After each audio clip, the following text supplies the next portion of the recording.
माझा आवाज येतोय? हो येतोय सर. ओके. सुरुवातीलाच सगळ्यांना मी धन्यवाद देतो आहे.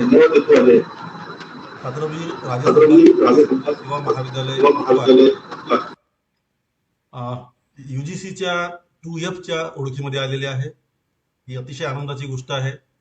कवी कुलगुरू कालिदास संस्कृत विद्यापीठासोबत जोडलेला आहे आणि विदर्भात एक स्पर्धा परीक्षा निर्माण व्हाव्यात, तसं एक वातावरण निर्माण व्हावं, यासाठीचा कदाचित मला वाटते महाविद्यालयांच्या वतीनं केला जाणारा पहिला प्रयत्न जो आहे हा या कॉलेजच्या वतीनं आपल्या भागात केला गेलेला आपल्याला पाहायला मिळतोय. आणि आता दिलीप सरांनी जसं सांगितलंय की त्याचा बराचसा फायदा पण झाला. काही विद्यार्थी जे आहेत लहान मोठ्या परीक्षा पास होतात. तर ही खरंच आनंदाची गोष्ट आहे की महाराष्ट्रातल्या एखाद्या कोपऱ्यावरचा चंद्रपूर गडचिरोली जिल्हा आणि त्या जिल्ह्यातले विद्यार्थी जे आहेत स्पर्धा परीक्षांच्या माध्यमातून पुढे जर जात असतील तर मला असं वाटतं की विकास जो आहे हा विकास पाझरतो आहे आणि ही अत्यंत आनंदाची गोष्ट आहे. यासाठी महाविद्यालयाचं मी अभिनंदन करतोय. आणि दुसरी गोष्ट की या सुरुवातीला अतिशय महत्वाच्या विषयावर मला या ठिकाणी बोलण्यासाठी जे आमंत्रित केलं गेलं महाविद्यालयाच्या वतीनं संचालक दिलीप चौधरी सर आणि माझे गुरु डॉक्टर विलास धोने सर. शैक्षणिक क्षेत्रामध्ये नुटा आणि एम फुक्टो, आय फुक्टो ह्या ज्या मोठ्या संघटना आहेत यामध्ये धोने सरांचा प्रचंड मोठा योगदान आहे. महाराष्ट्रातील शिक्षक हा इतरांना न्याय तेव्हाच देईल जेव्हा शिक्षकालाच न्याय मिळाला पाहिजे. ही भूमिका जी आहे भूमिका सरांची नेहमी राहिलेली आहे. मी त्यांचा सुद्धा या ठिकाणी धन्यवाद व्यक्त करतोय. आणि उद्याच्या 75व्या भारताच्या स्वातंत्र्याच्या वाढदिवसाच्या निमित्तानं या सगळ्यांना आपण या ठिकाणी जे आहात सगळ्यांना मी शुभेच्छा इन ऍडव्हान्स या ठिकाणी देतो आहे. हा देश जो आहे हा देश धर्मनिरपेक्ष अशा एका फॅब्रिक्सवर आपल्याला म्हणता येईल की हा उभा आहे. आमचं कॉन्स्टिट्यूशन जे आहे हे धर्मनिरपेक्ष आहे. या देशामध्ये प्रत्येकालाच आपण पाहतोय की जगायची, बोलायची, फिरायची, त्यांचं स्पीच ठेवायची एक स्वातंत्र्य जे आहे स्वातंत्र्य या संविधानाने सगळ्यांना दिलेलं आहे. पण जसं आता दिलीप सर बोलले होते की बऱ्याच वेळा काही वारे जे आहेत घोंगावतात आणि त्यामुळे मध्ये मध्ये अशा प्रकारचे वक्तव्य जे आहेत हे ठेवावे लागतात. आपण पाहतोय की म्हणूनच हा विषय जो आहे हा विषय या ठिकाणी घेतलाय की ज्या चुका आमच्या इतिहासामध्ये आम्ही केल्या, आम्ही धार्मिक युद्ध ज्याला म्हणता येईल किंवा धार्मिक नशा जी म्हणता येईल ही नशा आमच्या डोक्यामध्ये गेली आणि या देशाचं वाटोळं झालेलं आपल्याला पाहता येत आहे. रिजनलिझम, नेपोटिझम ज्याला आपल्याला म्हणता येईल हे आमच्या डोक्यामध्ये घुसलंय आणि आपण पाहतोय की मोठ्या प्रमाणामध्ये या देशाचा एक नॉन रिकव्हरेबल असा एक लॉस जो आहे हा लॉस झालाय. मागच्या हजारो वर्षांपर्यंत हा देश जो आहे हा एकसंघ होता, हा तुटलाय. आणि मग पाहतो आपण की भारताची फाळणी जी आहे ही फाळणी धर्माच्या आधारावर झालेली आपल्याला पाहायला मिळत आहे. भारताची फाळणी धर्माच्या आधारावर व्हावी, पाकिस्तान नावाचा एक देश जो आहे हा निर्माण व्हावा, ही जगातली फक्त दुसरी घटना आहे तोपर्यंत. 1945 साली 2 वर्षांच्या अगोदर जगात फक्त एक देश आहे इस्रायल की जो धर्माच्या नावावर तयार झाला होता. दुसरा देश जो आहे पाकिस्तान भारताला तोडून निर्माण झालेला आहे. आणि त्यामुळे धर्माची ही जी नशा जी आहे, भाषा असेल, आपली जात असेल किंवा आणखी काही वंश असतील, यांची ही नशा किती खतरनाक होऊ शकते आहे याचं भारत हा मोठा उदाहरण आहे. मला असं वाटतं याच्यातनं पाकिस्ताननं काही सीख घेतली नाहीये. काहीतरी एक लेसन घ्यायला हवा होता, परंतु न घेतल्यामुळे पाकिस्तानची सुद्धा फाळणी जी आहे ही पुढे 1971ला झालेली आपल्याला पाहायला मिळत आहे. धर्माच्या आधारावर लोक एकत्र येऊ शकतात, पण धर्मापेक्षाही भाषा जी आहे त्या भाषेची नशा किती मोठी होऊ शकते आहे हे बांगलादेशनं दाखवून दिलं आहे. स्वातंत्र्याच्या नंतर इमिडिएट जिन्हा साहेब जे होते हे बांगलादेशला गेले होते आणि त्यांनी आपल्या पहिल्याच भाषणात ठणकावून सांगितलं होतं की तुम्हाला आज ना उद्या किंवा तरी उर्दू ही स्वीकारावी लागेल. उर्दूच्या शिवाय दुसरी कोणतीही भाषा जी आहे ही पाकिस्तानची होऊ शकत नाहीये. आणि मग पाहतो आपण की पुढच्या काही वर्षांपर्यंत टिकाव जो आहे हा धरला आहे, परंतु शेवटी बंगाली भाषा ही इतकी प्रबळ झाली की धर्मापेक्षाही एक मोठी भावना जी आहे भावना त्या ठिकाणी निर्माण झाली. आणि मग पाहतो आपण की पाकिस्तानचे सुद्धा आधीचा असलेला पूर्व पाकिस्तान आणि पश्चिम पाकिस्तान हे जे 2 देश जे होते त्यांची एक तुकडे जे आहेत ते 2 भागात झाले. आणि मग पुढे पाहतो आपण की बांगलादेश नावाचा एक देश जो आहे हा देश जगाच्या पाठीवर भाषेच्या नावावर उभा राहिलेला आपल्याला पाहायला मिळतोय. आतापर्यंत आपण चर्चा केली होती की धर्माच्या नावावर देश जे आहेत देश उभे राहू शकतात, परंतु भाषेच्याही नावावर एखादा देश जो आहे हा देश निर्माण होऊ शकतो आहे. आणि हे सुद्धा आपल्याच उपखंडामध्ये आपल्याला पाहायला मिळालेलं आहे. आणि त्यामुळं आज मी जे काही आता बोलणार आहे आपल्यासोबत पुढच्या मला वाटतं ते 40 ते 50 मिनिटांमध्ये माझं वक्तव्य ठेवायचा प्रयत्न करेन. इतका वेळ खरं तर आपल्याला अपुरा आहे असं आपल्याला म्हणता येईल, कारण खूप सारे इन्सिडन्सेस जे आहेत झालेले आहेत संपूर्ण सबकॉन्टिनेंटमध्ये. परंतु काही गोष्टी ज्या आहेत त्या मूलतः ज्या महत्वाच्या आहेत त्या ठेवायचा प्रयत्न जो आहे प्रयत्न मी या ठिकाणी करणार आहे. आणि त्यामुळं मी 5 टप्प्यांतून हे वक्तव्य जे आहेत हे वक्तव्य तुमच्या समोर या ठिकाणी ठेवू इच्छितोय. त्यातला पहिला असा की कोणती अशी कारणं आहेत, काय आपण चुका केलेल्या आहेत की ज्यामुळे भारताची फाळणी झाली. दुसरा एक मुद्दा मी या ठिकाणी ठेवायचा प्रयत्न करणार आहे तो की या फाळणीमध्ये मानवीयतेची किती मोठी लॉस झाली आहे, किती मोठी हानी झालेली आहे. ह्युमॅनिटी आपल्याला जे म्हणता येईल ही ह्युमॅनिटी किती मोठ्या प्रमाणात कोलॅप्स झालेली आहे, कोरॅस झालेली आहे, यावर सुद्धा मी या ठिकाणी आपला प्रकाश टाकायचा प्रयत्न जो आहे प्रयत्न करणार आहे. तिसऱ्या लेवलला मला असं वाटतं की भारताच्या फाळणीच्या संदर्भात आपण जेव्हा चर्चा करतो आहे तेव्हा आपल्याला असं पाहायला मिळेल की 100% हिंदू किंवा मुस्लिम हे जातीयवादी किंवा धार्मिक नव्हते. मुठभर असेही काही लोक होते की त्यांनी त्या फाळणीला विरोध केला होता. मुस्लिमांतीलही काही लोक जे होते असे होते की ज्यांनी त्या फाळणीला विरोध केला होता. त्यांनी ठामपणे सांगितलं की हजारो वर्षांपासून आम्ही एकत्र आहोत. आतापर्यंत या देशातल्या मुस्लिमांच्या राजांना हिंदूंनी समर्थन दिलेलं आहे. हिंदू जेव्हा राजे झाले तेव्हा त्यांच्यामध्ये मुस्लिम सुद्धा होते. आम्ही आतापर्यंत सुद्धा एकत्र जर राहिलो तर आतापर्यंत का राहू शकत नाही, हा प्रश्न सुद्धा काही लोकांनी विचारलाय. त्यांच्यावरही थोडासा प्रकाश जो आहे प्रकाश आपण टाकायचा प्रयत्न करूया. जे अतोनात हाल झालेले आहेत या फाळणीमधून, फाळणी झालीच शेवटी, त्याला उपाय नव्हता.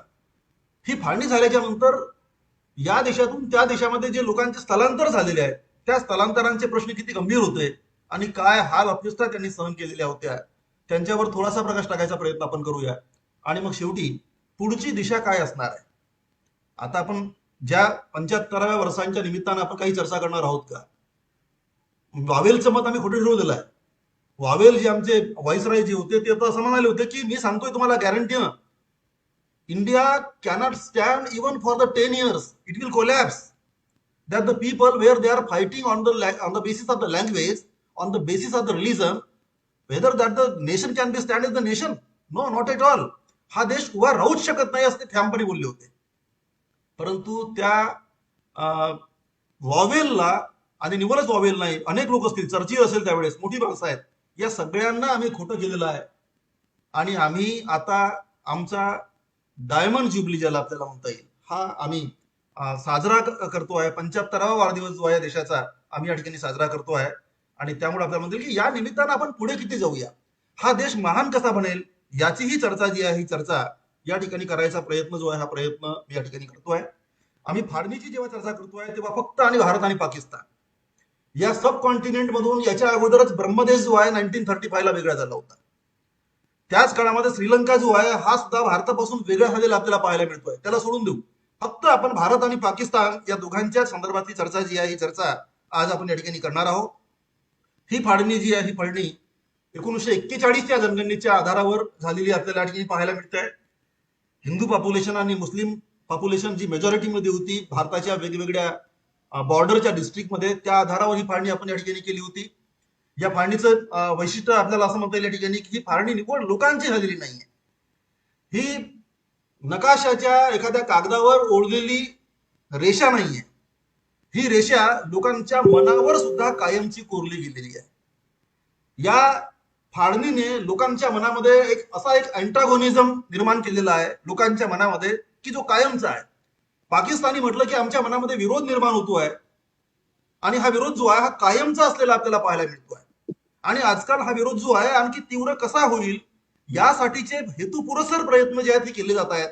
त्या ठिकाणची माणसं आमचाच रक्त होती, त्या ठिकाणचे मुस्लिम आमचे हिंदू होते आधीचे, हे आम्ही विसरतोय. आणि त्यामुळे पाहतो आपण की ही जी फाळणी झालेली आहे ही फाळणी लोकांच्या मनाची पण झालेली आहे, त्यांची पण आपण चर्चा करणार आहोत. इंडियन आर्मीची फाळणी झालेली आहे, इंडियन नेव्ही ज्याला रॉयल नेव्ही म्हणतो आपण तिची पण फाळणी झालेली आहे, रेल्वेची फाळणी झालेली आहे, इंजन आणि डब्बे वाटून देण्यात आले होते असं आपल्याला पाहायला मिळेल. जमा संपत्ती जी होती भारताची तिची फाळणी झालेली आहे. इव्हन माणसांची सुद्धा फाळणी झालेली आपल्याला पाहायला मिळत आहे. इंडियन सिव्हिल सर्व्हिसेसचे त्यावेळेचे जे काही अधिकारी असतील त्या अधिकाऱ्यांची सुद्धा 50-50% वाटणी करायचा प्रयत्न जो आहे हा प्रयत्न या ठिकाणी झालेला आहे. आणि त्यामुळे म्हणता येईल की या फाळणीचे खूप सारे डायमेन्शन जे आहेत त्यांची चर्चा जी आहे ही चर्चा आपल्याला करावी लागेल. ही फाळणी जगातील सगळ्यात मोठ्या लोकांचं स्थानांतरण होतं. एवढं मोठं स्थानांतरण आपण पाहतोय की आपण युरोपमध्ये समजा आपण जर गेलो तर आपण पाहतो की 14व्या आणि 15व्या शतकामध्ये त्या ठिकाणच्या ओरिजिनल कॅथॉलिक लोकांनी त्या ठिकाणचे असलेल्या मूठभर प्रोटेस्टंट लोकांवर जो जो मोठा असा एक त्याला काय म्हणतो आपण की अन्याय केला आणि रिलिजियस अॅट्रॉसिटी केली. हे सगळे लोक जे होते मोस्टली नवीन अमेरिकेचा शोध लागला होता आणि अमेरिकेत पडून गेले होते. त्याच्या कित्येक पट लोक जे आहेत हे काही महिन्यामध्ये भारत आणि पाकिस्तानामध्ये ट्रान्सफर झालेले आहेत. हा जगातील सगळ्यात मोठा मास मुवमेंट होता लोकांचा. तो सुद्धा एक मोठा एक डायमेन्शन जो आहे डायमेन्शन या फाळणीचा आहे. आणि त्यामुळे आपल्याला म्हणता येईल की या फाळणीचे कुठेतरी कारण परिणाम याच्यावर गंभीरतेनं आपल्याला विचार करावा लागणार आहे. कदाचित हा विचार मला असं आठवते की काही वर्षांच्या अगोदर आम्ही जेव्हा मला वाटते अगदी 50 वर्ष जेव्हा पूर्ण झाले होते तेव्हा 7 दिवसांपर्यंत आपली पार्लिमेंट जी आहे पार्लिमेंट चालली होती आणि 7 दिवसांपर्यंत प्रचंड सुंदर डिबेट जे आहे ते डिबेट पार्लमेंटमध्ये झाल्या होत्या. आम्ही कसे पुढे जाऊया याचा विचार जो आहे हा विचार आपण त्यावेळेस केला होता. त्या रेकॉर्डिंग राज्यसभा चॅनलवर आणि लोकसभा चॅनलवर आजही असतील. या ठिकाणी बरेचसे विद्यार्थी जे आहेत जे युपीएससी आणि एमपीएससीची प्रिपरेशन करतात त्यांनी ते नक्कीच पाहावं. आज आपण 75वा वाढदिवस आम्ही जेव्हा साजरा करतोय तेव्हा त्या गोष्टींना आठवायचा दिवस जो आहे हा पुन्हा या ठिकाणी आलेला आहे. आणि त्यामुळं ह्या चर्चा ज्या आहेत ह्या आजच्या दिवसाच्या निमित्तानं आपण करायचा प्रयत्न आपण या ठिकाणी करतोय. काय नेमकी कारण आहे? काय कारण आहे? सगळ्यात मोठी कारणं जी आहेत दोनही देशांतील आणि दोनही भागातील धार्मिक फंडामेंटलिस्ट लोक ज्याला म्हणतोय त्यांचं नाव आपल्याला अगदी समोर ठेवावं लागेल. या लोकांनी आधीपासून ठामपणे सांगितलंय की Hindu and Muslim are not two different religions but Hindus and Muslims are two different nations. हे धर्म नाही आहेत, हे देश आहेत. अशाच प्रकारची भावना जी आहे भावना या लोकांनी आतापर्यंत बिंबवली होती. लोकांच्या मनावर फिलॉसॉफी जी आहे फिलॉसॉफी या निमित्तानं लादली गेली होती. 1906 सालापासून स्पेशली आपल्याला म्हणता येईल की बंगालची फाळणी झाली त्याच्यानंतरच्या काळामध्ये आपण पाहतोय की अशा प्रकारचे विचार जे आहेत पुढे आलेले आहेत. 1906 ला मुस्लिम लीगची स्थापना झालेली आहे. 1915 साली पाहतो आपण की हिंदू महासभा त्याला जशास तसे ज्याला आपल्याला म्हणता येईल त्यासाठी स्थापन करण्यात आलेली आहे. 1925च्या आसपास RSS राष्ट्रीय स्वयंसेवक संघ ज्याला म्हणतो आपण तो स्थापन झालेला आहे. तिकडे खालसा आपण पाहतो की त्यांची पण स्थापना झालेली आहे. आणि ही सगळी माणसं जी होती आपापल्या धर्मातील लोकांचे हितसंबंध कसे साधले जातील याचा त्यांनी निरंतर प्रयत्न या ठिकाणी केला आहे. आणि त्यामुळे आपल्याला म्हणता येईल की याचा कुठेतरी विस्फोट जो आहे विस्फोट होणार होता. थोडं समजा आपण त्याला पैशावर जर दिलं तर केव्हा तरी पाहतो आपण की विस्फोट होतोयच. आणि हा विस्फोट जो आहे हा 1940च्या सुमारास झालेला आपल्याला पाहायला मिळतोय. काही माणसांची मला नावं घ्यावंच लागेल. मदन मोहन मालवीयांचं नाव मला या ठिकाणी घ्यावं लागेल. काय होतं? काँग्रेसचे अध्यक्ष होते. 1909, 1918 आणि 1936 या 3 अधिवेशनामध्ये काँग्रेसचे ते अध्यक्ष होते. पण त्याच वेळेस त्यांनी 1923, 1924 आणि 1936च्या हिंदू महासभेच्या सुद्धा अधिवेशनांचं अध्यक्षपद जे आहे त्यांनी भूषवलेलं आहे. ड्युअल पॉलिसी ज्याला आपल्याला म्हणता येईल काही लोकांची असलेली आपल्याला पाहायला मिळतोय. जे लोक काँग्रेसमध्ये आहेत काँग्रेसची विचारधारा कशी होती तर ती सेक्युलर असलेली आपल्याला पाहायला मिळत आहे. पण याच काँग्रेसमध्ये काही माणसं आपल्याला अशी पाहायला मिळतील की जे हिंदू महासभेसोबत मोठ्या प्रमाणात जुळलेले होते. आणि मग पाहतो आपण की हिंदी आणि हिंदुस्तान ही जी भूमिका जी होती ही भूमिका कंटिन्यूस हिंदू महासभेने वाढवली. मी हे यासाठी सांगतोय की फाळणी म्हटलं की आपल्याला ताबडतोब आमच्या समोर एक माणूस जे समोर येतोय बॅरिस्टर मोहम्मद अली जिना. परंतु बॅरिस्टर मोहम्मद अली जिना हा एकटा माणूस रिस्पॉन्सिबल नाही आहे या फाळणीला. इतरही लोक जे आहेत आमचेच भावंड जे आहेत आमचेच बंधू आहेत आमच्या धर्माचे जे आहेत यांची सुद्धा भूमिका जी होती भूमिका हा देश एकत्र राहावा अशी होती का? हा प्रश्न जो आहे हा आपल्याला विचारावाच लागणार आहे. आजही हा देश जो आहे वेगवेगळ्या धर्मियांचा आहे, सेक्युलर आहे, वेगवेगळ्या भाषिकांचा आहे. आपण पाहतो की छोट्या मोठ्या लँग्वेज आणि डायलेक्टचा विचार समजा आपण जर केला असेल तर 1000च्या वर आपण तपासून पाहतोय. अशी स्थिती जर असेल तर हे विचार आजही आपल्याला करावे लागणार आहेत. आणि त्यामुळे पाहतो आपण की जुन्या काळामध्ये आपण काय चुका केल्या होत्या त्याचे गंभीर परिणाम कसे झाले तो एक अभ्यास जो आहे हा आपण या निमित्तानं आज या ठिकाणी करूया. आगा खान मला पुन्हा एक नाव घ्यावं होतं या ठिकाणी. आगा खानांनी त्यावेळेस ब्रिटिश सरकारला विनंती केली की साहेब आमचे लोक शिकत नाही आहेत, आमच्या लोकांना नोकऱ्या नाही आहेत, आमचे लोक मागासलेले आहेत आणि तुम्ही एक काम करा सेंट्रल असेंब्लीमध्ये आमच्या लोकांना तुम्ही रिझर्वेशन द्या on the basis of religion. 1906 ही आगा खाननी मागणी केलेली आहे आणि पुढच्या 3 वर्षामध्ये 1909 साली गव्हर्नमेंट ऑफ इंडिया एक्ट आलेला आहे. इंडियन काउन्सिल मध्ये मुस्लिमांसाठी 60 जागा कलकत्त्याच्या सेंट्रल असेंब्लीला आपण रिझर्व्ह केलेल्या आहेत 1909 साली. अनेक रिसर्च पेपर या ठिकाणी या संदर्भात आलेले आहेत आणि अनेकांचं म्हणणं असं आहे की it was the beginning of the partition of the India, that the special electoral seats are reserved for the Muslims on the basis of their religion, then it was the beginning of the partition of the India. अशा प्रकारचं मत जे आहे हे मत अनेकांनी व्यक्त केलेलं आहे. आपण सुरुवात जी सुरू केलेली आहे ती 1909 च्या आसपास केलेली आहे. 1909 ला आपण जी सुरुवात केलेली आहे, 1916 ला आपण पुन्हा एक चूक केलेली आहे खरं तर आपल्याला असं म्हणता येईल. लखनौचा करार झाला आणि त्या लखनौच्या करारामध्ये मुस्लिमांना आपण ज्या सीट्स आपण रिझर्व्ह करून दिल्या होत्या त्या 16च्या करारामध्ये त्याला आपण फायनल केलेलं आहे. काँग्रेस त्यावेळेस लोकमान्य टिळक मुख्य होते आणि बॅरिस्टर मोहम्मद अली जिना या दोघांच्या मध्ये हा करार झालेला आहे. आणि मग पाहतो आपण की कदाचित फाळणीची सुरुवात जी आहे ही सुरुवात या काळामध्ये झालेली आहे असं आपल्याला म्हणता येईल. कारण मुस्लिमांची वेगळी ओळख, मुस्लिमांसाठी रिझर्व्ह सीट हा प्रचंड मोठा डोकेदुखीचा प्रश्न जो आहे प्रश्न या ठिकाणी होऊन बसला होता. ह्या सीट मुस्लिमांसाठी जर असतील, बाकीच्यासाठी जर असतील तर मग दलितांसाठी का बरं नाही हा प्रश्न 1932च्या सुमारामध्ये आलेला आहे. आणि मग पाहतो आपल्याला पुणे करार आपल्याला कळावा लागलेला होता. याची सुरुवात जी आहे ही सुरुवात प्रचंड सुरुवातीला आपण त्या ठिकाणी केलेली होती असं आपल्याला म्हणता येईल आहे. आणि म्हणून हे सुद्धा नाव जे आहे हे आपल्याला या ठिकाणी घ्यावं लागेल आगा खानचं. तिसरं एक नाव जे आहे मला या ठिकाणी घ्यावं शकतं. हिंदू महासभेसोबत जोडलेला एक माणूस पुन्हा एक आहे, त्याचं नाव आहे भाई परमानंद. भाई परमानंदांनी 1908 साली मागणी केली होती की हिंदूंचं एक विशिष्ट पैतृक स्थान जे आहे स्थान असलं पाहिजे, ते पर्टिक्युलर कॉम्प्रिहेन्सिव्ह हिंदूंसाठी असावं आणि त्या ठिकाणी इतर धर्मियांची लोक जर असतील तर त्यांची अदलाबदल केली जावी. हा पहिला वाक्य जो आहे भाई परमानंद यांनी वापरलेला आहे.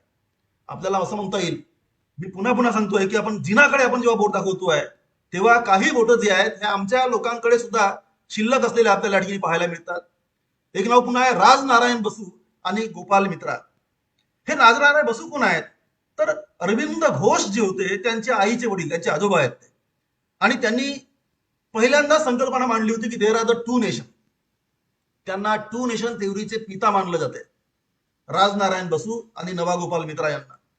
MS Golwalkar Guruji, we are our nationhood define या पुस्तकात त्यांनी सांगितलेलं आहे की स्वातंत्र्याच्या नंतर तुम्ही तुमचा धर्म सोडा, तुमची ओळख सोडा आणि भारतीयामध्ये मिसळा.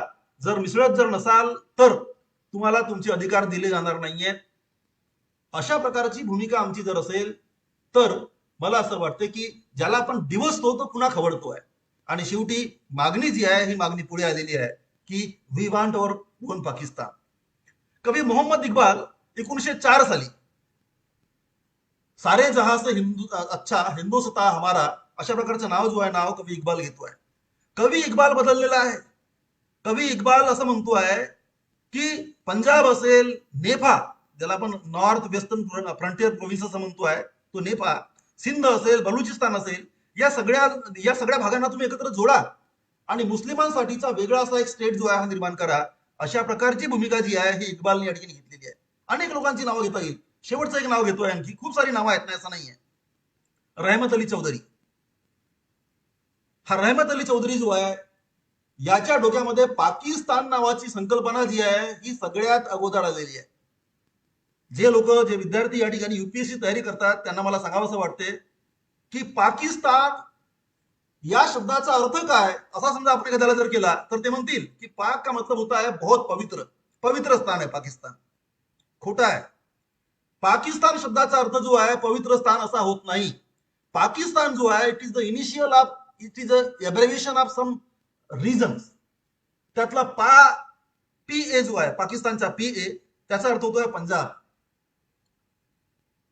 A चा अर्थ होतोय अफगाणिस्तान, K चा अर्थ होतोय काश्मीर आणि IS चा अर्थ होतोय इस्लामिक आणि शेवटी आलं स्थान.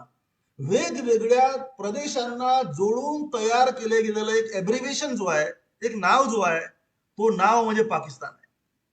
आणि ही आयडिया जी आहे केम्ब्रिजमध्ये शिकणारा एक विद्यार्थी जो होता रहमत अली चौधरी त्यांनी सगळ्यात अगोदर मांडलेली होती. तो असं म्हणतोय की we are in the minority in the India, we are facing so much problems and to overcome that we want our separate nation. तो म्हणतोय की पाकिस्तान नावाचा हा जो देश जो आहे हा देश तयार करा. तो इथं थांबला नाही आहे, त्याच्या पुढे तो गेला रहमत अली चौधरी. तो असं म्हणतोय की या पाकिस्तानच्या सोबतच आपण आणखी असं करूया की यामध्ये फारुकिस्तान फारुकिस्तान त्याच्यानंतर तो असं म्हणतोय की हैदरिस्तान, पुन्हा एक नाव आहे उस्मानिस्तान, सिद्दीकिस्तान, असे वेगवेगळे रिजन जे आहेत रिजन त्यांनी सुचवलेले आहेत.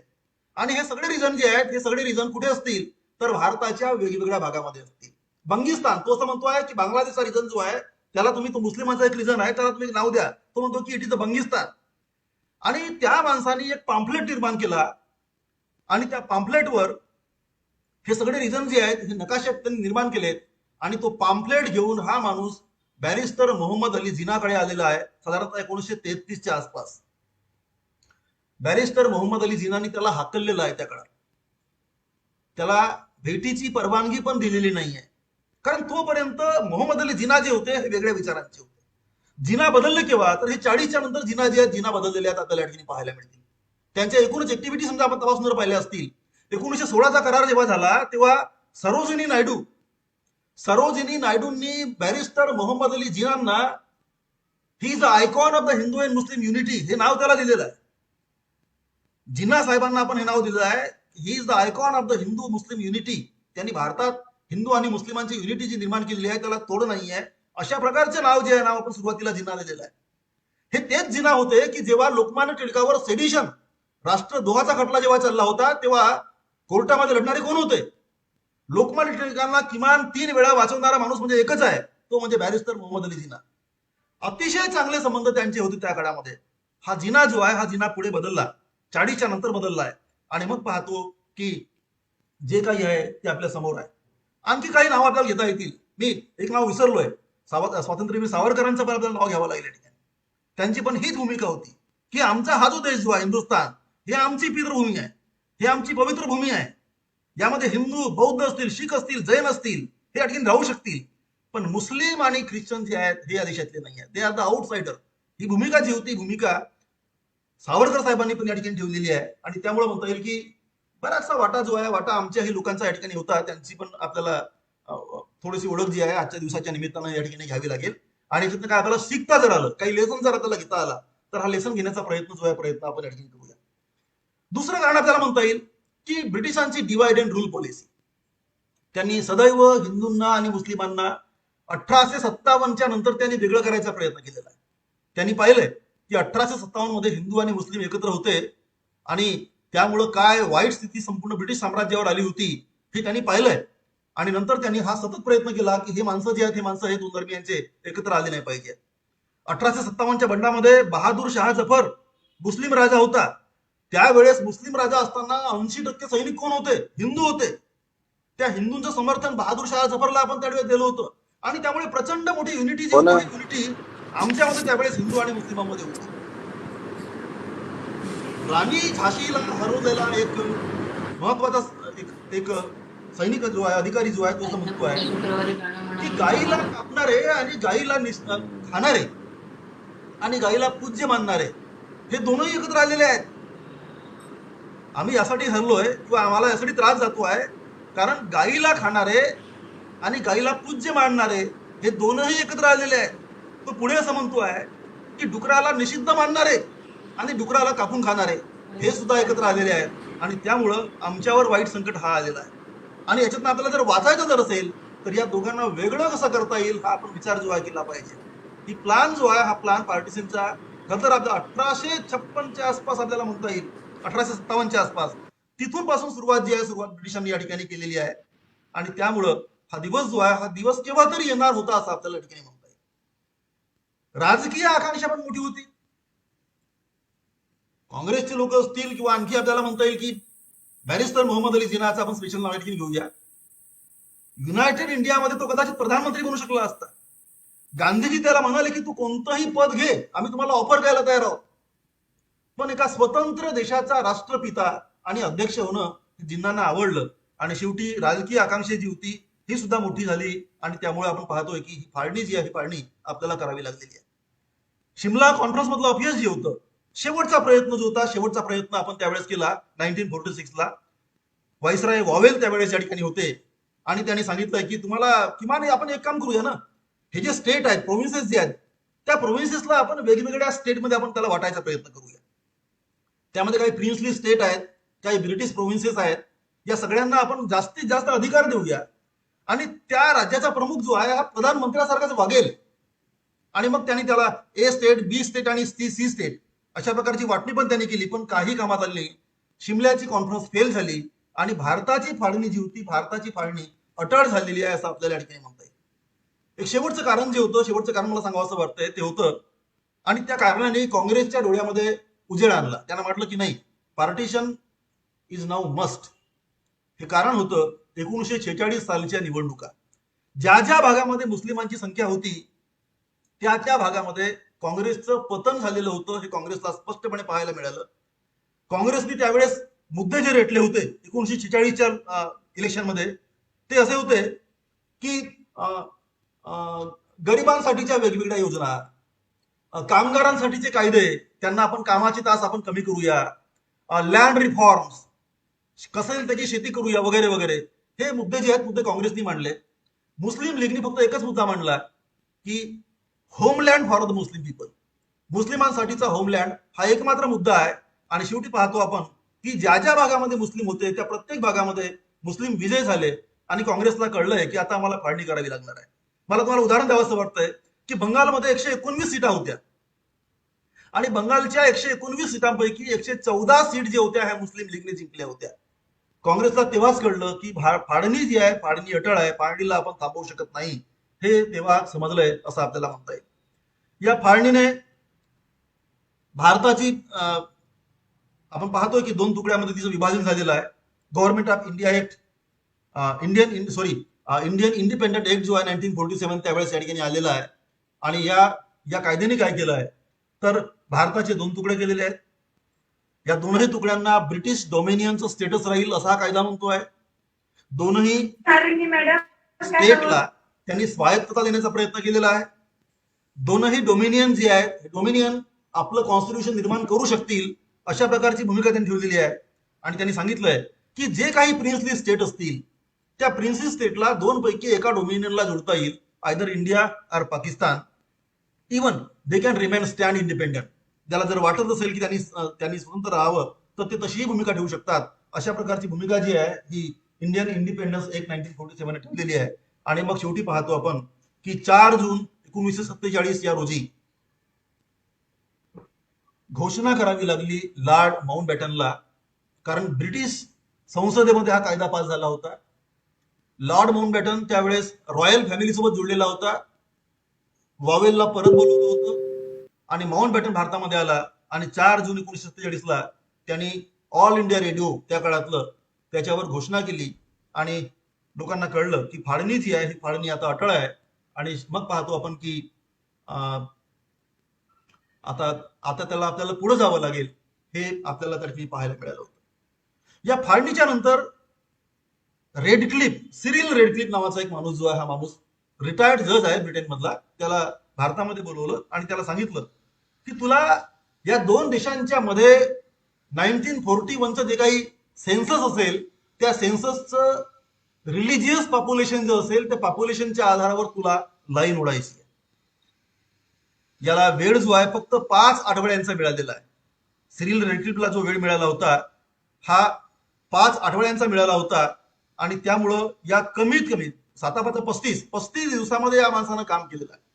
35 दिवसामध्ये जे काही सेन्सस होते त्या सेन्ससचा त्यांनी अभ्यास केला. कोणकोणत्या जिल्ह्यामध्ये किती लोकसंख्या आहे, हिंदूंची किती आहे आणि मोठ्यांची मुस्लिमांची किती आहे याचा त्यांनी अभ्यास केला. आणि नंतर त्या माणसानं त्यांचा एक रेडक्लिफ अवॉर्ड जो आहे हा अवॉर्ड जाहीर केला. आणि मग पाहतो आपण की या देशातील लोकांना त्यांची गावं, त्यांचा देश, त्यांचं राज्य हे सगळं सोडावं लागलं आणि आपण पाहतोय की दुसऱ्या देशामध्ये त्यांना कुठेतरी या ठिकाणी जावं लागलं. दुसरी गोष्ट अशी, अतिशय कमी वेळामध्ये याला वेळ मिळाला कमी, हा पहिला कारण. दुसरी गोष्ट अशी होती की त्याच्याकडे डेटा अवेलेबल नव्हता. आपण पाहतोय की मोस्टली जिल्ह्यांच्या सीमा ज्या होत्या ह्या अस्पष्ट होत्या. त्यावेळेचे मॅप जे होते हे अपडेटेड नव्हते आणि त्यामुळं रेड क्लिफला प्रचंड मोठा वेळ लागला. दुसरी गोष्ट अतिशय महत्वाची की रेड क्लिफ त्याच्या अगोदर भारतामध्ये कधी आलेच नव्हता. भारतामध्ये पहिले येतो हा माणूस आणि भारताची फाळणी करून जातोय. अशा प्रकारची चिंता जी होती ही आपण त्यावेळेस पाहतो की ही करावी लागली आणि त्यामुळं भयंकर मोठ्या चुका ज्या होत्या ह्या चुका रेड क्लिफच्या हातून झालेल्या आपल्याला पाहायला मिळतात. अनेक ठिकाणी पाहतो आपण की लोकांना हे स्पष्ट झालंच नाही की मी कुठे आहो, मी भारतामध्ये आहो की पाकिस्तानामध्ये आहो, माझं जे गाव आहे हे आजच्या घडीला कुठे आहे, भारतामध्ये आहे की पाकिस्तानामध्ये आहे, हे लोकांना कळलंच नव्हतं. रेड क्लिफला आदेश दिला होता की तू लवकरात लवकरात तुझा रेड क्लिफ अवॉर्ड जो आहे हा अवॉर्ड घोषित कर. पण रेड क्लिफनी त्याचा अवॉर्ड जो होता 17 ऑगस्ट 1947 या रोजी त्यांनी जाहीर केला होता. स्वातंत्र्याच्या नंतर त्यांनी जाहीर केला होता. खरं तर त्याच्या अगोदर त्यांनी करायला पाहिजे होता जेणेकरून लोक जे ट्रान्सफर होतील. पण रेड क्लिफला त्या अडचणी गेल्या आणि मग पाहतो आपण की 15 ऑगस्ट 1947 नंतर 2 दिवसानंतर त्याला त्याचा अवॉर्ड जो आहे हा घोषित करावा लागला होता. जातीय दंगे त्याच्या अगोदरच भडकले होते. लोक त्याच्या अगोदरच शिफ्ट झाले होते भारतातून पाकिस्तानामध्ये आणि पाकिस्तानातून भारतामध्ये. आणि जेव्हा हा रेड क्लिफ अवॉर्ड जो आहे हा घोषित जेव्हा झाला तेव्हा त्यांना असं माहित पडलं की यार आम्ही चुकीच्या देशामध्ये आलेलो आहोत. आम्ही भारतामध्ये आम्ही पाहिजे होतो पण आम्ही आता पाकिस्तानामध्ये आहोत. आणि त्यामुळे आपण पाहतोय की मोठ्या प्रमाणात लोकांचं रिव्हर्स मायग्रेशन आता जे लोक गेलेले आहेत 8 दिवसांच्या अगोदर त्यांचं रिव्हर्स मायग्रेशन जे आहे दुसऱ्या देशामध्ये पुन्हा करावं लागलेलं होतं. याचं एक मला मोठं उदाहरण तुम्हाला म्हणजे चुका किती मोठ्या होत्या त्याचं एक उदाहरण तुम्हाला देतोय. अमृतसरच्या जवळ प्रीतनगर नावाचा एक जिल्हा आहे आणि बंगालमधला मालदा नावाचा जिल्हा आहे. सुरुवातीला हे दोनही जिल्हे जे आहेत ते पाकिस्तानामध्ये टाकलेत आणि नंतर आपण पाहतोय की हे जिल्हे जे आहेत पाकिस्तानातून काढून पुन्हा भारतामध्ये टाकले गेले. लोकांचं रिव्हर्स मायग्रेशन जे आहे हे या ठिकाणी झालेलं आहे आणि त्यातून पाहतो आपण की जे लोक रिव्हर्स मायग्रेशन करतात ते मोठ्या संकटामध्ये सापडले होते आणि त्यामुळे पाहतो आपण की हानी जी आहे ही हानी मोठ्या प्रमाणात झालेली आपल्याला पाहायला मिळते. एक पुन्हा मला कारण सांगावं असं वाटतं, ह्या सगळ्या गोष्टी आपल्याला आरामशीर करता आल्या असत्या आणि काँग्रेसची ती भूमिका होती. त्यावेळेसची काँग्रेस जी होती त्या काँग्रेसचं म्हणणं काय होतं की स्वातंत्र्याची तारीख जी आहे कोणती असली पाहिजे. तर काँग्रेसचं म्हणणं होतं की 26 जानेवारी 1950 या दिवसाला तुम्ही 26 जानेवारी 1948 या दिवसाला तुम्ही आम्हाला स्वातंत्र्य द्या. आता काँग्रेस म्हणायची की 26 जानेवारी 1948 आम्ही स्वातंत्र्य दिन साजरा करूया, तो दिवस आम्हाला पाहायचा आहे. पण लॉर्ड माउंटबॅटननी सांगितलंय की 26 जानेवारीला वेळ होतोय, लवकरात लवकर तुम्हाला आम्ही स्वातंत्र्य देतो. 3 जूनच्या नंतर 1 महिना त्यांनी वेळ लावला. 3 जुलै रोजी रेड क्लिफ भारतामध्ये आला. त्याला अगोदरही बोलवता आलं असतं रेड क्लिफला, पण रेड क्लिफ जो आहे भारतामध्ये 3 जुलैला आला आणि आल्याबरोबर तो आपलं काम चालू करतोय रेड क्लिफ. आणि कमीत कमी वेळ त्याला दिला जातोय. हा वेळ जास्त द्यायला पाहिजे होता. खरं तर काँग्रेसने जी मागणी केली होती की 26 जानेवारी हा दिवस तुम्ही द्या, तो यासाठी मागितला होता कारण 26 जानेवारी हा भारताचा स्वातंत्र्य दिवस होता. आमचे जे विद्यार्थी या ठिकाणी बसलेले आहेत त्यांना मला सांगावं असं वाटतंय की 26 जानेवारी आम्ही रिपब्लिक डे म्हणून आम्ही साजरा करतोय, but originally 26 is the independence day of India. We had celebrated first time the independence day in 1930, 26 जानेवारी 1930. 1930 साली त्या पंजाबमध्ये लाहोर शहरात रावी नदीच्या किनाऱ्यावर काँग्रेसचं अधिवेशन भरलं आणि काँग्रेसचं अधिवेशन भरल्याच्या नंतर आम्ही त्यावेळेस संपूर्ण स्वातंत्र्याचा ठराव आम्ही पास केला होता आणि 26 जानेवारी 1930 सालापासूनच स्वातंत्र्य दिवस म्हणून आम्ही साजरा करणं सुरू केलं होतं. 26 जानेवारी आली की प्रत्येक गावामध्ये झेंडा चौक असतो. आजकाल तुम्हाला माहित असेल तुमच्या गावामध्ये कदाचित एखादा झेंडा चौक राहू शकतो आहे. त्या झेंडा चौकामध्ये लोक एकत्र यायचे आणि स्वातंत्र्य दिन साजरा करायचे. 1930 सालापासून ब्रिटिश यायचे आणि त्या लोकांना गोळ्या मारायचे, चाबुकनं मारायचे, काठ्या मारायचे, पण लोक घाबरून पडत जात नव्हते. 26 जानेवारी स्वातंत्र्य दिवस साजरा करायचेच करायचे. आणि त्यामुळे काँग्रेसनं ही भूमिका ठेवली की 26 जानेवारी 1948ला आम्हाला तुम्ही द्या. पण लॉर्ड माउंटबॅटननी सांगितलंय, ब्रिटिश असं म्हणतात की या दिवसाला आम्ही दुसरं महायुद्ध जिंकलेलं आहे. 15 ऑगस्ट हा दिवस निवडायचं एक मोठं कारण असं की 6 ऑगस्ट आणि 8 ऑगस्ट या 2 दिवसाला 2 बॉम्ब जे होते आपण हिरोशिमा आणि नागासाकीवर आपण टाकले होते आणि 15 ऑगस्ट 1945 या दिवसाला जापान अलाइड फोर्सेसला शरण आलेला होता. आणि त्या एकमेव कारणासाठी लॉर्ड माउंटबॅटननी हा दिवस जो होता 15 ऑगस्ट हा निवडलेला होता, की किमान त्या निमित्तानं हा दिवस जो आहे दिवस या लोकांच्या स्मरणामध्ये राहावा. हे आमचे शेवटी डॉमिनियनचे माणसं आहेत, अलाइड फोर्सेसचे आहेत, आमचे पण सैनिक त्यामध्ये लढले गेलेले आहेत, ही त्यांची भूमिका होती. पण याचा वाईट परिणाम असा झाला की घाई झाली. सिरिल रेडक्लिफकडनं चुका झाल्यात आणि मग पाहतो आपण की त्या चुकांचा प्रचंड मोठा परिणाम जो आहे हा भारतीय लोकांवर झालेला आहे. लोक मेलेत, बलात्कार झालेले आहेत, लुटलेत लोकांचे घरं, दंगे झालेले आहेत, पेटवले आहेत. या सगळ्या गोष्टी ज्या मोठ्या प्रमाणामध्ये झाल्या त्याचं कारण ह्या चुका पण होत्या असं आपल्याला या ठिकाणी म्हणता येईल. पंजाबमध्ये शीख जे होते काही चुका पाहायला नाही. पंजाबमध्ये शीख जे होते थांबूनच गेले होते, ते आले नाही भारतामध्ये. पाकिस्तानच्या पंजाबमध्ये त्यांना माहित होतं की आम्हाला आमचा खलिस्तान मिळणार आहे, ते आलेच नाही. 17 ऑगस्टला जेव्हा सिरिल रेडक्लिफ अवॉर्ड जेव्हा घोषित झाला त्याच्यानंतरही पंजाबमधले शीख परत नाही आले. त्यांना असं वाटलं की आता आमचा खलिस्तान जो आहे त्या खलिस्तानची पण घोषणा होणार आहे. आणि त्यामुळं मोठ्या प्रमाणामध्ये पंजाबात लोक जे आहेत लोक या ठिकाणी मारले गेलेले आहेत. शीख जास्त मरण्याचं कारण काय? कारण हे लोक जे आहेत त्या ठिकाणी थांबलेले आहेत. का बरं थांबले होते? मोस्टली हे सगळे शेतकरी होते आणि सोन्यासारखी सिंधू नदीच्या खोऱ्यातली जमीन सोडायला कोणीही माणूस तयार नव्हता आणि त्यामुळं ते त्या ठिकाणी थांबले होते. पण मोठ्या प्रमाणामध्ये दंगली झाल्या आणि मग पाहतो आपण की म्हणजे तुम्हाला एक मला आकडेवारी देवाचं वाटतंय की 18 नोव्हेंबर 1946 आणि 18 मे 1947 या काळामध्ये फक्त 4014 लोक जे आहेत हे देशामध्ये मारले गेलेले आहेत. अशा प्रकारची आकडेवारी जी आहे ब्रिटिश पार्लमेंटला सादर झालेली आहे. या 4014 लोकांपैकी 3024 लोक जे होते हे पंजाबमध्ये मारले गेले होते. आणि त्यामुळे आपल्याला म्हणता येईल की पंजाबची अवस्था जी आहे ही वाईट यासाठी झालेली आहे कारण मोठ्या प्रमाणात आपण या ठिकाणी चुका ज्या होत्या ह्या चुका आपण केल्या होत्या. आपण अर्थ सिरिल रेडक्लिफच्या मतीने केल्या होत्या, सरकारने केल्या होत्या आणि शेवटी पंजाब बाउंड्री फोर्सची स्थापना झाली आहे. पंजाब बाउंड्री फोर्स जो आहे हा स्थापन झाला आणि त्यामुळे पाहतो आपण की त्याच्यानंतर बरेचसे मृत्यू कमी झालेले आहेत आणि त्यामुळे पाहतो आपण पुढे याचा थोडाफार फायदा झालेला आहे. तरी पण आपण पाहतो आहे की ऑगस्ट 1947 हा एकच महिना आपण कन्सिडर करूया. म्हणजे किती दुर्दैवी हे लोक होते. एका सिंगल महिन्यामध्ये ऑगस्ट 1947ला 15,000 लोक जे होते हे त्या पश्चिम पंजाबात मारले गेलेले आहेत. अशा प्रकारची आपल्याला पाहायला नेहरू वारंवार पंजाबला गेलेले आहेत. ऑगस्टच्या महिन्यामध्ये 1 ऑगस्ट ते 15 ऑगस्ट या 15 दिवसामध्ये पंडित जवाहरलाल नेहरू 3 वेळा पंजाबात गेलेले आहेत. 3 वेळा गेलेले आहेत. त्यांनी लोकांना आव्हान केलेलं आहे की शांतता राखा तुम्ही. पण पंजाबचे लोक जे आहेत लोक त्यावेळेस शांत नव्हते. आणि त्याच वेळेस बॅरिस्टर मोहम्मद अली जिना हे कुठे होते? तर ते कंटिन्यूस कराचीमध्ये होते. ते फक्त एकदा लाहोरला गेलेले आहेत, एकदा, आणि ते सुद्धा सैनिकांच्या घराण्यामध्ये गेलेले आहेत. ते जर रस्त्यावर जर आले असते आणि आपल्या मुस्लिम बांधवांना त्यांनी विनंती जर केली असती की बांधवांनो थांबा, ज्या पद्धतीने नेहरूंनी विनंती केलेली आहे ती विनंती त्यांनी जर केली असती तर हे खुनं जे आहेत ते खुनं कमी झाले असते. हजारो लोकांचा बळी जो गेला आहे हा नसता गेला असं आपल्याला म्हणता येईल. तुम्हाला बलात्कारांचा मला आकडा द्यावा असं वाटतोय. अनेक लेखक जे आहेत त्यांनी वेगवेगळे आकडे दिलेले आहेत. मी सरासरी तुम्हाला आकडा सांगतोय की या काळामध्ये 75,000 स्त्रियांवर बलात्कार झालेले आहेत. कल्पना करा, प्रचंड मोठा आकडा आहे.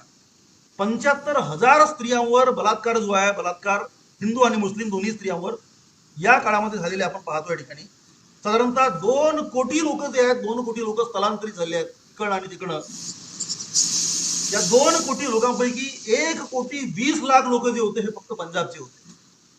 आणि त्यामुळे आपल्याला म्हणता येईल की जी ग्रॅव्हिटी जी होती ती ग्रॅव्हिटी किती मोठी होती. हे सगळे लोक आलेले आहेत भारतातून पाकिस्तानात गेले आहेत, पाकिस्तानातून भारतामध्ये आलेले आहेत आणि यांच्या निवासाच्या सोयी आम्हाला कराव्या लागल्या होत्या. त्यांना अन्न नाही, पाणी नाही. दिल्ली जवळ येऊन थांबलेत ते. दिल्लीच्या बाजूला एक गाव आहे इंद्रप्रस्थ. या इंद्रप्रस्थमध्ये पाहतो आपण की प्रचंड मोठ्या प्रमाणात लोक जे आहेत लोक येऊन या ठिकाणी थांबलेले आहेत. पायी आलेत, बंडीनं आलेत, उंटावरून आले आहेत, घोड्यावरून आलेले आहेत, काही लोक समुद्रातनं आलेले आहेत बोटीवरनं. आणि त्यामुळे यांचे लोंढे जे आहेत हे या सगळ्या भागामध्ये येऊन थांबलेले आहेत. 10 मैल लांब लोकांचा पायी कारवा हा त्यावेळेस होता. पंडित जवाहरलाल नेहरू विमानात बसले, लोक किती चालतायत त्याचं त्यांनी शहानिशा केली आणि हा कारवा जो होता लोकांचा जो जालंधरवरून तिकडे लाहोरला चालला होता याची लांबी जी होती ती की 10 मैल साधारणतः आपल्याला म्हणता येईल की 16 ते 17 किलोमीटर लांबीचा कारवा जो होता, हा कारवा त्या ठिकाणी आपल्याला पाहतोय. आपण पाहतोय की कुरुक्षेत्रामध्ये किती लोक होते. साधारणतः 5 ते 7 लाख लोक जे होते हे कुरुक्षेत्राच्या त्या लहानशा सेटलमेंट कॅम्पमध्ये, छोट्याशा कॅम्पमध्ये या ठिकाणी बसवले गेले होते. कौरव आणि पांडवांची लढाई आपल्याला माहित आहे, महाभारतात झालेली आहे. पण ती लढाई पुन्हा आठवावी, किती लोक मेले असतील अशा प्रकारचा प्रसंग जो होता पुन्हा एकदा आपल्याला पाहायला मिळाला. हे सगळे लोक जे होते हे त्या कुरुक्षेत्राच्या परिसरामध्ये या ठिकाणी राहायला आले होते. कुरुक्षेत्रामध्ये दररोज त्या लोकांना जेवणासाठी ज्या पोळ्या दिल्या जायच्या त्याचा आटा जो होता 110 टन, म्हणजे प्रचंड मोठी. हिस्टॉरियन जो आहे रामचंद्र गुहा, त्यांनी इंडिया आफ्टर गांधी या त्यांच्या पुस्तकामध्ये जो आकडा दिलेला आहे तो किती आहे, दररोज या लोकांना 110 टन आटा लागायचा पोळ्या बनवण्यासाठी. याशिवाय प्रचंड मोठ्या प्रमाणामध्ये मीठ, तांदूळ, साखर, खाण्याचं तेल या सगळ्या गोष्टींचं मॅनेजमेंट जे होतं, मॅनेजमेंट भारत सरकारनं त्या ठिकाणी केलेलं आहे. आणि त्यामुळं या सगळ्या लोकांना सुखानं आपण ठेवू शकलोय. सुख म्हणता येणार ना कदाचित, पण समाधान ज्याला म्हणतो आपण तो त्यांना आपण देऊ शकतो. त्यांच्या मनोरंजनाची सोय आपण केलेली आहे. ही जी इंद्रप्रस्थ नावाची जी सेटलमेंट जी होती, सगळ्यात मोठी जी होती, त्यामध्ये त्या निर्वासितांच्या मनोरंजनासाठी टुरिंग टॉकीज आम्ही स्थापन केल्या त्या काळामध्ये. टुरिंग टॉकीज पिक्चर कोणते, तर 2 पिक्चर कंटिन्यूस दाखवले गेले असं म्हणतात. मिकी माऊस आणि डोनाल्ड डक, हे जे 2 पिक्चर जे होते, हे 2 पिक्चर त्या निर्वासित लोकांना मोठ्या प्रमाणात दाखवले गेले. आणि 2-2 तासांचे हे जे पिक्चर जे होते लोक पाहायचे आणि थोडंसं आपलं समाधान जे आहे समाधान करायचे, आपलं दुःख कुठेतरी विसरायचे आणि नंतर उद्याची पुन्हा काय तयारी करायची आहे याचाही विचार जो आहे विचार या लोकांनी केलेला आहे. आणि त्यामुळे आपल्याला म्हणता येईल की ज्या ज्या सोयी आम्हाला करायच्या होत्या त्या सगळ्या सोयी ज्या होत्या फाळणीच्या निमित्तानं भारतीय लोकांनी या ठिकाणी केलेल्या आहेत. या कॅम्पमध्ये हजारो लोक जे होते फक्त त्यांच्या कपड्यावर आले होते. घरातनं त्यांनी काहीच नाही आणलं होतं. त्यांचं सोनं असेल तर ते सोनं त्यांनी अंगावर घातलं, पण ते हिसकावलं गेलं. त्यांच्या शरीरावरचे फक्त कपडे जे होते, कपडे, त्या कपड्यावर हे माणसं आले होते. आणि अशा लोकांची आपल्याला प्रचंड मोठी फॅसिलिटीज जी होती ती फॅसिलिटीज आपल्याला निर्माण करावी लागली होती. सोन्यासारखी जमीन जी होती पंजाबातली, पश्चिम पंजाबातली, ती त्यांनी सोडली होती. आणि निर्वासिताचं जीवन जे आहे हे जीवन त्यांनी भारतामध्ये जगायची सुरुवात त्यांनी करायसाठी ते या ठिकाणी आले होते. एक ब्रिटिश पत्रकार त्या काळातला, मला एक पुस्तकामध्ये आकडा सांगितला आहे, तो म्हणतोय की त्या एका कॅम्पमध्ये मला 3 लाख लोक मिळालेले आहेत. साधारणतः 3 लाख लोक त्या कॅम्पमध्ये. आणि ते लोक मला वारंवार असे म्हणायचे की तू भारत सरकारला सांग की आम्हाला भारत सरकार जी जमीन द्यायला तयार असेल ती जमीन आम्ही घेऊया आणि एका वर्षात त्या जमिनीचं आम्ही सोनं करूया. आम्ही शेतकरी आहोत, आम्हाला फक्त जमीन पाहिजे आहे. अशा प्रकारची विनंती त्या लोकांनी केलेली आहे. तो ब्रिटिश पत्रकार अशा प्रकारच्या बातम्या छापतोय आणि वर्ल्ड लेवलची ती न्यूज जी आहे, न्यूज त्या काळात या ठिकाणी कुठे बनत आहे. हे लोक पाकिस्तानातून जे आले होते त्यांनी पाकिस्तान मधली 27 लाख एकर जमीन त्यांनी सोडली.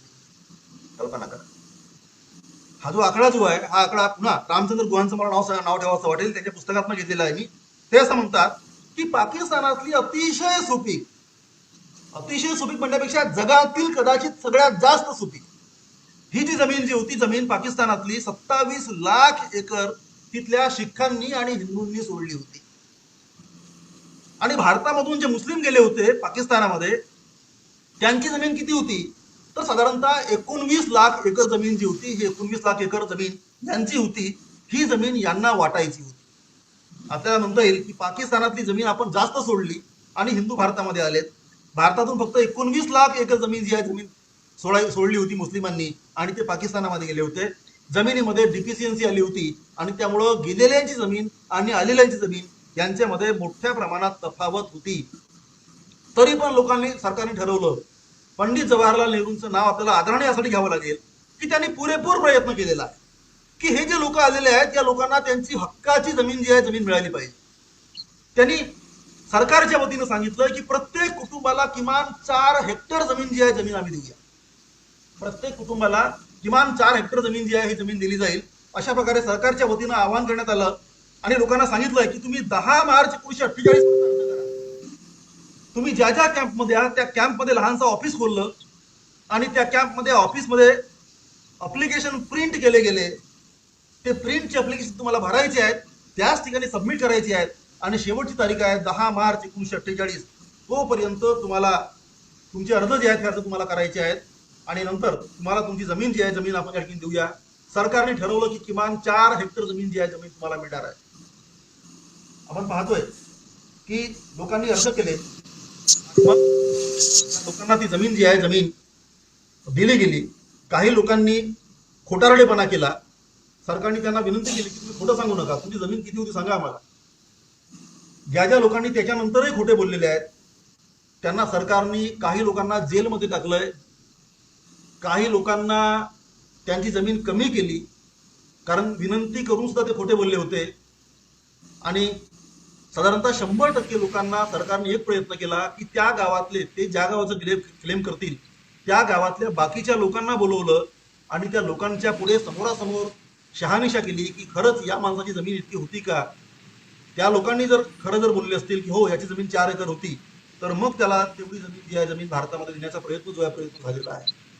आणि म्हणून खूप चांगले प्रयत्न जे आहेत प्रयत्न या ठिकाणी केले गेलेले आहेत सरकारच्या वतीनं. निव्वळ या कामासाठी देखरेखीसाठी 7,000 कर्मचारी जे आहेत कर्मचारी त्यावेळेस सरकारने कामावर लागले आहेत. या कर्मचाऱ्यांचं काम होतं त्यांचं अप्लिकेशन छाननी करणे, ते अप्लिकेशन पाहणे, त्या अप्लिकेशन मधलं मेरिट जे आहे तपासून पाहणे, त्या लोकांना न पाणी रोट्या पोळ्या डाळ मिळाली की नाही त्याची तपासणी करणे. आणि त्यामुळं प्रचंड मोठ्या प्रमाणामध्ये सरकारने आपली यंत्रणा जी होती यंत्रणा या संदर्भात कामाला लावलेली आहे.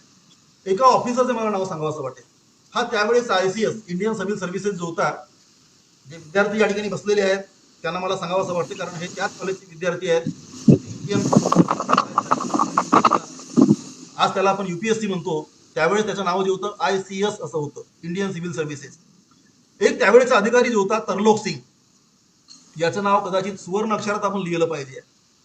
एक ICS अधिकारी काय करू शकतो आहे, याच्यामध्ये काय मेरिट असतो या माणसामध्ये, याचं उदाहरण जो आहे तरलोक सिंग आहे. तरलोक सिंग हा त्यावेळेसचा लंडन स्कूल ऑफ इकॉनॉमिक्सचा विद्यार्थी आहे, हुशार विद्यार्थी आहे. आणि त्याने एक फॉर्म्युला जो आहे फॉर्म्युला डेव्हलप केलेला आहे. तरलोक सिंगला माहित पडलं की 27 लाख जमीन भारतीयांनी सोडली पाकिस्तानामध्ये आणि आपल्याला फक्त 19 लाख एकर जमिनीचं वाटप भारतामध्ये करायचं. भारतामध्ये मिळणारी जमीन जी होती त्या तुलनेमध्ये थोडीशी कमी प्रतीची आहे, एवढी सुपीक नाही आहे. आणि त्यामुळं त्यांनी एक फॉर्म्युला इजाद केला, त्याचं नाव आहे स्टँडर्ड एकर. हा स्टँडर्ड एकर जो आहे हा शून्यातनं तयार झाला, पण तो इतका पॉप्युलर झाला, लोक एवढे समाधानी झाले की तरलोक सिंग जो आहे त्याचं नाव आपल्याला घ्यावं लागेल. एक स्टँडर्ड एकर म्हणजे 11 माऊंड आणि एक माऊंड म्हणजे 40 किलोग्रॅम तांदूळ. 40 किलोग्रॅम तांदूळचा एक माऊंड होतो आहे. अशा प्रकारचे 11 माऊंड म्हणजे एक स्टँडर्ड एकर.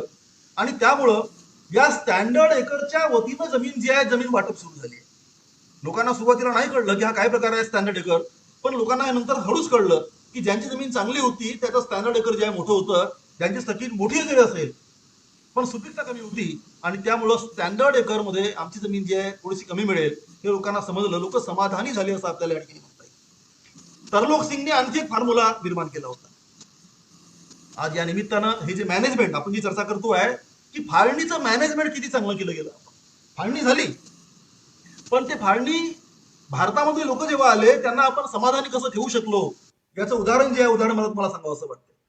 तरलोक सिंगने सांगितलंय की 10 एकरच्या वर कोणाचं क्लेम जर असेल तर त्यामध्ये 25% कपात केली जाईल.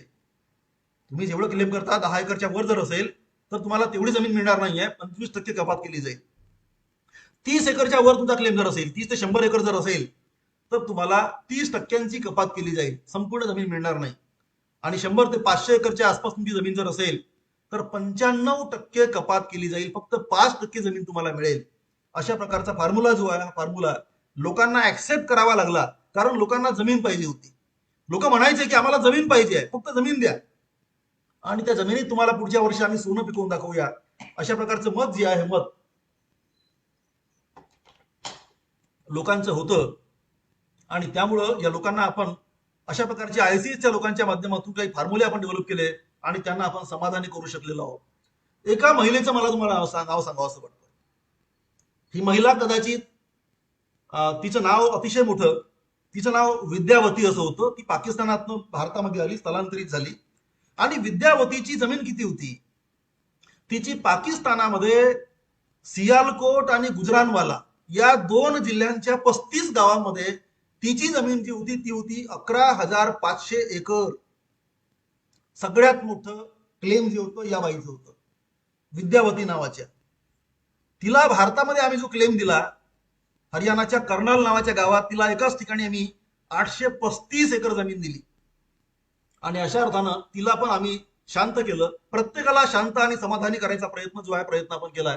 तरलोक सिंगनी 2,50,000 एकर जमीन 1949 सालापर्यंत वाटली होती.